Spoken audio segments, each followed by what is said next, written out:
A wounded Ukrainian soldier is carried by stretcher into a field hospital close to the front line in the embattled city of Bakhmut as repeated Russian efforts to seize the area have transformed it into a center of intense fighting.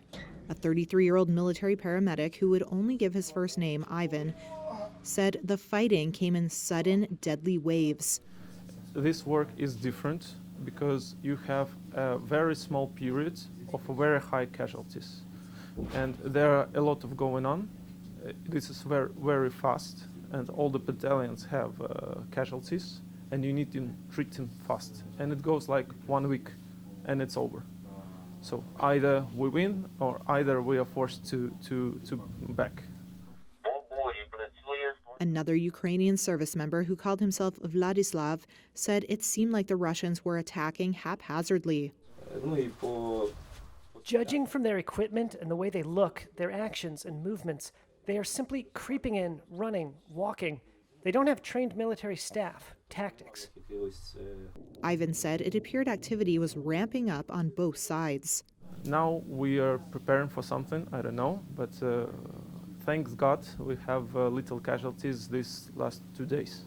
Ukraine says Bakhmut is the main target for Moscow's artillery attacks, while Russian forces in the south remained on the defensive.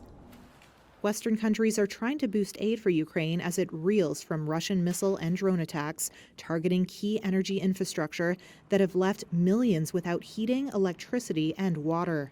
Russian President Vladimir Putin, who calls his intervention in Ukraine a special military operation, said Friday he was open to negotiations, but that the West must recognize Russia's new territories, parts of Ukraine it claims to have annexed, in a move condemned as illegal by most countries. Putin's comment came after discussions between U.S. President Joe Biden and French President Emmanuel Macron, where Biden said he was ready to speak with Putin if the Russian leader was interested in ending the war. If that's the case, in consultation with my French and my NATO friends, I'll be happy to sit down with Putin to see what he has in mind. He hasn't done that yet. Biden has not spoken directly with Putin since Russia invaded Ukraine on February 24th. In March, Biden branded Putin a butcher who cannot stay in power. Ukraine and the West say Putin has no justification for what they cast as an imperial-style war of occupation in which thousands of civilians have been killed. Kyiv says it will fight until the last Russian soldier is ejected from its territory.